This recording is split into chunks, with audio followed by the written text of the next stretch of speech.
জয় গুরুদেব, জয় ভগবান শ্রীকৃষ্ণ। শুরু করছি আমরা দ্বিতীয় অধ্যায় সাংখ্যযোগ, সপ্তম শ্লোক। কার্পণ্য দোষপ হত স্বভাব পৃচ্ছামি তং ধর্ম সম্মূঢ়চেতা যচ্ছ্রেয় সন্নিশ্চিতং ব্রূহি তন্মে শিষ্যস্তেহ হং সাধি মাং তং প্রপন্নম। অর্থাৎ কার্পণ্যজনিত দুর্বলতার প্রভাবে আমি এখন কিংকর্তব্য বিমূঢ় হয়েছি এবং আমার কর্তব্য সম্বন্ধে বিভ্রান্ত হয়েছি। এই অবস্থায় আমি তোমাকে জিজ্ঞাসা করছি, এখন কি করা আমার পক্ষে শ্রেয়স্কর তা আমাকে বলো। এখন আমি তোমার শিষ্য এবং সর্বতোভাবে তোমার শরণাগত। দয়া করে তুমি আমাকে নির্দেশ দাও। ভগবান শ্রীকৃষ্ণের উদ্দেশ্যে বলা এই শ্লোক অর্জুনের। এর তাৎপর্য হল, প্রকৃতির প্রভাবে জড়জাগতিক কর্মচক্রের দ্বারা মোহাচ্ছন্ন হয়ে সকলেই হতবুদ্ধি হয়ে পড়ে। জীবনের প্রতিটি পদক্ষেপে আমরা এই কিংকর্তব্য বিমূঢ়তা অনুভব করি। তাই আমাদের সত্যদ্রষ্টা সদ্গুরুর শরণ নিতে হয় এবং তিনি আমাদের জীবনের প্রকৃত উদ্দেশ্য সাধন করবার পথে পরিচালিত করেন। আমাদের অনাকাঙ্ক্ষিত জীবনের জটিল সমস্যাগুলি থেকে পরিত্রাণ পাবার জন্য সদ্গুরুর শরণাপন্ন হবার উপদেশ সমস্ত বৈদিক সাহিত্যে দেওয়া হয়েছে। জড়জাগতিক ক্লেশ হচ্ছে দাবানলের মতো, যা আপনা থেকেই জ্বলে ওঠে। এই আগুন কিন্তু কেউ লাগায় না। ঠিক তেমনই জগতের এমনই অবস্থা যে জীবনের কিংকর্তব্য বিমূঢ়তা আপনা থেকেই আবির্ভূত হয়। এই প্রকার বিভ্রান্তি আমরা না চাইলেও, কেউ আগুন চায় না তবুও আগুন জ্বলতে থাকে এবং তার ফলে আমরা হতবুদ্ধি হয়ে পড়ি। বৈদিক সাহিত্য তাই উপদেশ দিচ্ছে যে জীবনের কিংকর্তব্য বিমূঢ়তা সমাধানের জন্য এবং সেই সমাধানের বিজ্ঞান হৃদয়ঙ্গম করবার জন্য গুরু পরম্পরার ধারায় ভগবত তত্ত্বজ্ঞান লাভ করেছেন যে সদ্গুরু, তার শরণাপন্ন হতে হবে। যে ব্যক্তি সদ্গুরু তিনি সর্ববিষয়ে পারদর্শী। তাই জড়জগতের মোহের দ্বারা আবদ্ধ না থেকে সদ্গুরুর শরণাপন্ন হওয়া উচিত। এটি হচ্ছে এই শ্লোকের তাৎপর্য। জড়জগতের মোহের দ্বারা আচ্ছন্ন কে? যে মানুষ তার সমস্যাগুলির সম্বন্ধে অবগত নয়, সেই হচ্ছে মোহের দ্বারা আচ্ছন্ন। বৃহদারণ্যক উপনিষদে মোহাচ্ছন্ন মানুষের বর্ণনা করে বলা হয়েছে, ইয়ো বা এত দক্ষরং গার্গ বিদিত্তাস্মাল লোকাত প্রৈতি সকৃপণ। অর্থাৎ যে মানুষ তার মনুষ্য জীবনের সমস্ত সমস্যার সমাধান করে না এবং আত্মতত্ত্ব উপলব্ধি না করে কুকুর বেড়ালের মতো এই জগৎ থেকে বিদায় নেয়, সেই হচ্ছে কৃপণ। এই মানব জন্ম হচ্ছে একটি অমূল্য সম্পদ, কারণ জীব এই জন্মের সদ্ব্যবহার করে জীবনের সমস্ত সমস্যার সমাধান করতে পারে। তাই যে এই অমূল্য সম্পদের সদ্ব্যবহার করে না, সে হচ্ছে কৃপণ। পক্ষান্তরে যিনি যথার্থ বুদ্ধিমত্তা সহকারে মানব জন্মের সদ্ব্যবহার করে জীবনের সমস্ত সমস্যার সমাধান করে, তিনিই হচ্ছেন ব্রাহ্মণ। ইয়া এত দক্ষরং গার্গী বিদিত্তাস্মাল লোকাত প্রৈতিশ ব্রাহ্মণ। ইয়া এত দক্ষরং গার্গী বিদিত্তাস্মাল লোকাত প্রৈতিশ ব্রাহ্মণ। বৃহদারণ্যক উপনিষদের এই যে দুটো শ্লোক, ইয় বা এত দক্ষরং গার্গো বিদিত্তাস্মাল লোকাত প্রৈতিশ কৃপণ এবং ইয় এত দক্ষরং গার্গী বিদিত্তাস্মাল লোকাত প্রৈতিশ ব্রাহ্মণ, এর অর্থই দাঁড়ায় যে যে মানুষ আত্মতত্ত্ব উপলব্ধি না করে কুকুর বিড়ালের মতোই জগৎ থেকে বিদায় নেয়, সেই হচ্ছে কৃপণ। এবং যিনি যথার্থ বুদ্ধিমত্তা সহকারে এই মানব জন্মের সদ্ব্যবহার করে জীবনের সমস্ত সমস্যার সমাধান করেন, তিনিই হচ্ছেন ব্রাহ্মণ। যে কৃপণ সে পরিবার, সমাজ, দেশ, জাতি এই সমস্ত জড় সম্বন্ধের প্রতি অত্যধিক আসক্ত হয়ে তার সময়ের অপচয় করে। মানুষ প্রায় এক ধরনের চর্মরোগের দ্বারা আক্রান্ত হয়ে স্ত্রী, পুত্র, পরিজন সমন্বিত পরিবারের প্রতি অত্যন্ত আসক্ত হয়ে পড়ে। এই রোগকে চর্মরোগ বলা হয়, কারণ দেহের ভিত্তিতে বা চর্মের ভিত্তিতে এই আত্মীয়তার বন্ধন গড়ে ওঠে এবং এই বন্ধনের ফলে জীব অত্যন্ত ক্লেশদায়ক ভবযন্ত্রণা ভোগ করে। কৃপণ মনে করে যে সে তার পরিবারের তথাকথিত আত্মীয়দের মৃত্যুর হাত থেকে রক্ষা করবে, নয়তো সে মনে করে তার আত্মীয় স্বজন তাকে মৃত্যুর হাত থেকে রক্ষা করবে। এই ধরনের পারিবারিক বন্ধন এমনকি পশুদের মধ্যেও দেখা যায়। তারাও তাদের সন্তানদের যত্ন করে। তীক্ষ্ণ বুদ্ধিমত্তা সম্পন্ন অর্জুন বুঝতে পেরেছিলেন আত্মীয় পরিজনদের প্রতি তার মমতা এবং তাদের মৃত্যুর হাত থেকে রক্ষা করার বাসনাই ছিল তার মোহাচ্ছন্ন হয়ে পড়ার কারণ। যদিও তিনি বুঝতে পেরেছিলেন তার যুদ্ধ করার কর্তব্য তাকে সম্পাদন করতে হবে, কিন্তু তবুও কৃপণতা জনিত দুর্বলতার ফলেই তিনি তার সেই কর্তব্য সম্পাদন করতে পারছিলেন না। তাই তিনি পরম গুরু ভগবান শ্রীকৃষ্ণকে অনুনয় করেছেন তার এই সমস্যার সমাধান করার উপায় প্রদর্শন করতে। তিনি ভগবান শ্রীকৃষ্ণের কাছে তার শিষ্যরূপে আত্মসমর্পণ করেন। শ্রীকৃষ্ণকে তিনি আর বন্ধুরূপে সম্ভাষণ করছেন না। গুরু ও শিষ্যের মধ্যে যে কথা হয় তা অত্যন্ত গুরুত্বপূর্ণ এবং এখন অর্জুন তাই গভীর গুরুত্বের সঙ্গে পরম গুরু শ্রীকৃষ্ণের সঙ্গে পরম তত্ত্ব দর্শনের আলোচনা করতে চান। শ্রীকৃষ্ণ হচ্ছেন ভগবদ্গীতার তত্ত্ববিজ্ঞানের আদি গুরু এবং অর্জুন হচ্ছেন গীতার তত্ত্ব উপলব্ধিকারী প্রথম শিষ্য। অর্জুন কিভাবে ভগবদ্গীতার জ্ঞান উপলব্ধি করেছিলেন তার ব্যাখ্যা ভগবদ্গীতাতেই করা হয়েছে। শ্রীকৃষ্ণের অন্তঃস্থিত অপ্রকাশিত যে তত্ত্ব তাকে উপলব্ধি করাই হচ্ছে গীতার প্রকৃত শিক্ষা। শ্রীকৃষ্ণ হচ্ছেন অনাদির আদিপুরুষ, স্বয়ং ভগবান। আর অন্তর আর বাইরের মধ্যে কোনো প্রভেদ নেই। তিনি সর্বব্যাপ্ত, সর্বশক্তিমান। অষ্টম শ্লোক। ন হি প্রপশ্যামি মমাপনুদ্যাদ যচ্ছ কমুচ্ছ সন্মিন্দ্রিয়াণম অবাপ্য ভূমাবসপত্ন মৃদ্ধং রাজ্যং সুরানামপি চাধিপত্যম। অর্থাৎ আমার ইন্দ্রিয়গুলিকে শুকিয়ে দিচ্ছে যে শোক, তা দূর করবার কোনো উপায় আমি খুঁজে পাচ্ছি না। এমনকি স্বর্গের দেবতাদের মতো আধিপত্য নিয়ে সমৃদ্ধশালী প্রতিদ্বন্দ্বিতাহীন রাজ্য এই পৃথিবীতে লাভ করলেও আমার এই শোকের বিনাশ হবে না। এর তাৎপর্য হল অর্জুন যদিও তার মতকে সুপ্রতিষ্ঠিত করবার প্রয়াসে ধর্মগত ও নীতিগত যুক্তির অবতারণা করছিলেন, কিন্তু তবুও যেন তিনি তার গুরু শ্রীকৃষ্ণের সাহায্য ছাড়া তার প্রকৃত সমস্যার সমাধান করতে পারছিলেন না। তিনি বুঝতে পারছিলেন যে সমস্যা তার সমস্ত সত্তাকে দগ্ধ করছিল, তার তথাকথিত জ্ঞানের সাহায্যে তিনি সেই সমস্যার সমাধান করতে পারবেন না। তাই তিনি ভগবান শ্রীকৃষ্ণকে গুরুরূপে বরণ করে তার শরণাপন্ন হলেন। কিতাবী বিদ্যা, পাণ্ডিত্য, উচ্চপদ এই সমস্ত জীবনের প্রকৃত সমস্যার সমাধান কখনোই করতে পারে না। শ্রীকৃষ্ণের মতো গুরুর কৃপার ফলেই কেবল সমস্ত সমস্যার সমাধান হয়।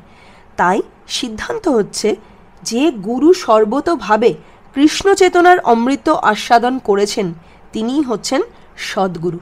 কেননা তিনিই কেবল পারেন মানব জীবনের সমস্ত সমস্যার সমাধান করতে। শ্রী চৈতন্য মহাপ্রভু বলেছেন, যিনি কৃষ্ণ তত্ত্ববেত্তা তিনি ব্রাহ্মণই হন বা শূদ্রই হন, তিনিই কেবল পারেন গুরু হতে। কি বা বিপ্র কি বা ন্যাসী, শূদ্র কেনে নয়, যেই কৃষ্ণ তত্ত্ববেত্তা সেই গুরু হয়।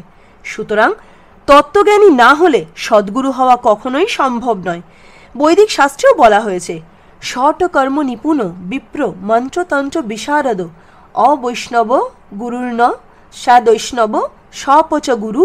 অর্থাৎ সমস্ত বৈদিক জ্ঞান সম্পন্ন ব্রাহ্মণ যদি বৈষ্ণব না হন অথবা যদি তিনি কৃষ্ণ তত্ত্ববেত্তা না হন তবে তিনি গুরু হবার যোগ্য নন। কিন্তু যদি নীচ কুলোদ্ভূত চণ্ডাল কৃষ্ণ তত্ত্বজ্ঞান সম্পন্ন বৈষ্ণব হন তবে তিনিও গুরু হতে পারেন। জন্ম, মৃত্যু, জরা ও ব্যাধি এই চতুর্বিধ সমস্যা জড় অস্তিত্বকে সর্বদাই জর্জরিত করেছে এবং ধনৈশ্বর্যের সঞ্চয় অথবা অর্থনৈতিক উন্নতির মাধ্যমে কখনোই এই সমস্যার সমাধান করা সম্ভব নয়। পৃথিবীর অনেক দেশ সব রকমের জাগতিক সুখ স্বাচ্ছন্দ্যে পরিপূর্ণ। সেই সমস্ত দেশ চরম অর্থনৈতিক উন্নতি লাভ করে ধনৈশ্বর্যে পরিপূর্ণ হয়ে উঠেছে, কিন্তু তা সত্ত্বেও সেখানে জড়জীবনের যে সমস্ত সমস্যা তা কোনো অংশেই লাঘব হয়নি। নানাভাবে তারা শান্তি পাবার চেষ্টা করছে, কিন্তু তাদের সেই সমস্ত প্রচেষ্টা সম্পূর্ণভাবে ব্যর্থ হচ্ছে, কারণ শান্তি লাভ করার একমাত্র উপায় হচ্ছে ভগবান শ্রীকৃষ্ণের উপদেশ গ্রহণ করা, অর্থাৎ ভগবদ্ গীতা ও শ্রীমদ্ ভাগবতের উপদেশ গ্রহণ করা, অথবা শ্রীকৃষ্ণের যথার্থ প্রতিনিধি সদ্গুরুর শরণ গ্রহণ করা। যদি অর্থনৈতিক উন্নতি এবং জাগতিক সুখ স্বাচ্ছন্দ্য মানুষকে পারিবারিক, সামাজিক, জাতীয় অথবা আন্তর্জাতিক প্রমত্ততাজনিত শোক থেকে উদ্ধার করতে পারত, তবে অর্জুন বলতেন না যে প্রতিদ্বন্দ্বিতাবিহীন পৃথিবীর সাম্রাজ্য অথবা স্বর্গলোকের আধিপত্য লাভ করলেও তিনি শোকমুক্ত হতে পারবেন না। তাই তিনি কৃষ্ণ ভাবনার আশ্রয় অবলম্বন করেছিলেন এবং সুখ ও শান্তি লাভের সেটিই হচ্ছে পন্থা। অর্থনৈতিক উন্নতি এবং জড়জগতের উপর আধিপত্য প্রকৃতির অঙ্গুলি হেলনে মুহূর্তের মধ্যেই ধূলিসাৎ হয়ে যেতে পারে। সত্যিই কি আমরা তাই সেটা দেখতে পাই না? সত্যিই কি আমরা সেটা দেখতে পাই না? আজ এক নিমেষের মধ্যে হরপাবান আসছে, লক্ষ লক্ষ মানুষ কোথায় হারিয়ে চলে যাচ্ছে। এটা তো সত্যি যে অর্থনৈতিক উন্নতি আর জড়জগতের উপর আমরা আজ কত কিছু তৈরি হয়েছে নতুন করে, এআই, এই সমস্ত জড়জগতের উপর যে আধিপত্য করছি, কিন্তু প্রকৃতির অঙ্গুলি হেলনে মুহূর্তের মধ্যেই সব কিন্তু ধূলিসাৎ হয়ে যেতে পারে।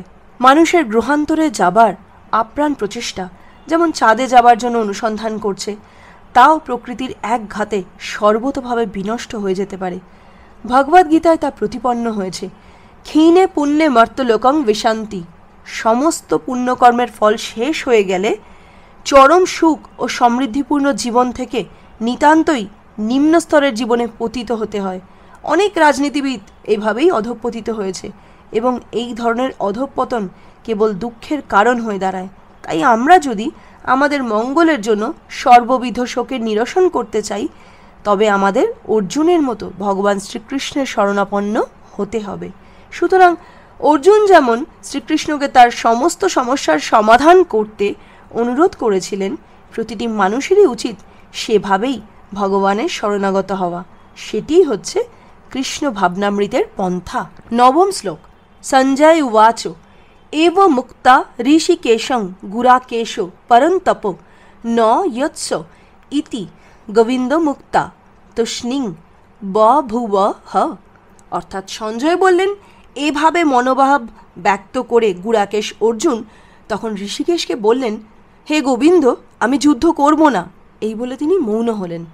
এর তাৎপর্য হল, ধৃতরাষ্ট্র যখন শুনলেন অর্জুন যুদ্ধ না করে ভিক্ষাবৃত্তি গ্রহণ করে জীবন ধারণ করবেন, তখন তিনি মনে মনে খুবই আনন্দিত হয়েছিলেন। কিন্তু তাকে নিরাশ করার মানসে সঞ্জয় তাকে জানিয়ে দিলেন অর্জুন হচ্ছেন পরন্তপ, অর্থাৎ শত্রুর বিনাশকারী। যদিও অর্জুন পারিবারিক বন্ধনের মোহের বশবর্তী হয়ে সাময়িকভাবে মোহাচ্ছন্ন হয়ে পড়েছিলেন, কিন্তু তারপরই তিনি পরম গুরু ভগবান শ্রীকৃষ্ণের চরণে আত্মনিবেদন করে তার শিষ্যত্ব বরণ করেছিলেন। এর থেকে বোঝা যায় অর্জুন শীঘ্রই পারিবারিক বন্ধনের মোহ থেকে মুক্ত হয়ে আত্মজ্ঞান বা কৃষ্ণ ভাবনামৃত লাভ করবেন এবং ভগবানের নির্দেশে সেই যুদ্ধে রত হয়ে নির্মমভাবে শত্রু সংহার করবেন। এভাবে ক্ষণস্থায়ী যে আশার আনন্দে ধৃতরাষ্ট্রের বুক ভরে উঠেছিল, তা অচিরেই অন্তর্হিত হল। দশম শ্লোক। তমুবাচ ঋষিকেশ প্রহসন্নিব ভারত সেনয়োরুভয়ের মধ্যে বিষিদন্তমিদং বচ। অর্থাৎ, হে ভরতবংশীয় ধৃতরাষ্ট্র, সেই সময় স্মিত হেসে শ্রীকৃষ্ণ উভয় পক্ষের সৈন্যদের মাঝখানে বিষাদগ্রস্ত অর্জুনকে এই কথা বললেন। এর তাৎপর্য হল, দুই অন্তরঙ্গ বন্ধু ঋষিকেশ এবং গুরাকেশের মধ্যে, অর্থাৎ ভগবান শ্রীকৃষ্ণ এবং অর্জুনের মধ্যে কথোপকথন হচ্ছিল। বন্ধু হিসেবে তারা দুজনেই ছিলেন সমপর্যায়ভুক্ত, কিন্তু তাদের মধ্যে একজন স্বেচ্ছাকৃতভাবে অপরের শিষ্যত্ব বরণ করলেন। শ্রীকৃষ্ণ সেই সময় হাসছিলেন, কারণ তার বন্ধু তার শিষ্য হতে মনস্থ করেছিলেন। তিনি পরমেশ্বর, তাই প্রভুরূপে তিনি সকলেরই নিয়ন্তা, কিন্তু তা সত্ত্বেও তিনি তার ভক্তের বাসনা অনুযায়ী তাদের বন্ধু, পুত্র ও প্রেমিক হতে সম্মত হন। কিন্তু তার ভক্ত যখন তার শিষ্যত্ব বরণ করে তাকে গুরু হিসেবে গ্রহণ করেন, তখন তিনি তৎক্ষণাৎ গুরুর ভূমিকা গ্রহণ করে গুরুবৎ গাম্ভীর্য সহকারে উপদেশ দেন। এখানে আমরা দেখতে পাই গুরু আর শিষ্যের মধ্যে কথোপকথন হয়েছিল প্রকাশ্যভাবে যুদ্ধক্ষেত্রে দুই সেনানীর মাঝখানে, যার ফলে সেই কথা শ্রবণ করে সকলেই লাভবান হতে পেরেছিল। এর দ্বারা প্রমাণিত হয় ভগবদ্গীতার বাণী কোনো বিশেষ ব্যক্তি, সমাজ অথবা সম্প্রদায়ের জন্য নয়। এই বাণী সকলের জন্য এবং শত্রু মিত্র নির্বিশেষে সকলেই এর যথার্থ মর্ম হৃদয়ঙ্গম করে ভগবানের চরণে শরণাগতি লাভ করতে পারে। 11তম শ্লোক। শ্রী ভগবানুবাচ অশোচ্চানন্য শোচ্যস্তং প্রজ্ঞাবাদাংশ্চ ভাষসে গতা সুনগতাশুংশ্চ নানু শোচন্তি পণ্ডিতা। আগের শ্লোকে অর্থাৎ 10ম শ্লোকে ভরতবংশ ধৃতরাষ্ট্রকে সম্বোধন করে সঞ্জয় জানালেন যে শ্রীকৃষ্ণ উভয় পক্ষের সৈন্যদের মাঝখানে অর্জুনকে নিয়ে দাঁড় করিয়েছেন এবং তখন তাকে কিছু কথা বললেন। এই হচ্ছে সেই শ্লোক যেখানে ভগবান বললেন, পরমেশ্বর ভগবান বললেন যে তুমি প্রাজ্ঞের মতো কথা বলছো, অথচ যে বিষয় শোক করা উচিত নয় সেই বিষয়ে শোক করছো। যারা যথার্থই পণ্ডিত তারা কখনোই জীবিত অথবা মৃত কারোর জন্যই শোক করেন না। এর তাৎপর্য হল শিষ্যরূপে ভগবানের কাছে আত্মসমর্পণ করা মাত্রই ভগবান আচার্যের ভূমিকা গ্রহণ করে। অর্জুনের ভুল সংশোধন করার জন্য পরোক্ষভাবে তাকে মহামূর্খ বলে শাসন করতে লাগলেন। ভগবান তাকে বললেন, তুমি প্রাজ্ঞের মতো কথা বলছো, কিন্তু প্রকৃত জ্ঞান তোমার নেই। যিনি জ্ঞানী তিনি জানেন দেহ কী এবং আত্মা কী, তাই তিনি জীবিত অথবা মৃত কোনো অবস্থাতেই দেহের জন্য শোক করেন না। প্রকৃত জ্ঞান হচ্ছে সেই জ্ঞান যা জড়দেহ ও চেতন আত্মার মধ্যে পার্থক্য নিরূপণ করে এবং পরম নিয়ন্তা ভগবানের সঙ্গে আমাদের নিত্য সম্পর্কের কথা মনে করিয়ে দেয়।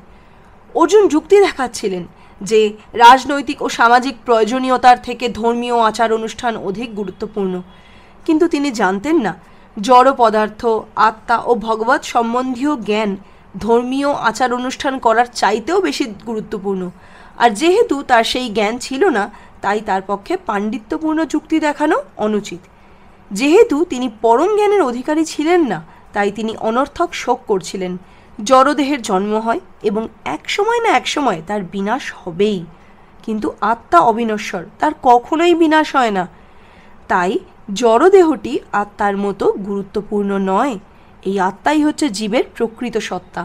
তাই দেহের বিনাশ হওয়ার ভয়ে শোক করা নিতান্তই মূর্খতা। এই সত্য সম্বন্ধে যিনি অবগত তিনিই হচ্ছেন প্রকৃত জ্ঞানী এবং তিনি কোনো অবস্থাতেই জড়দেহের জন্য শোক করেন না। জয় গুরুদেব, জয় ভগবান শ্রীকৃষ্ণ।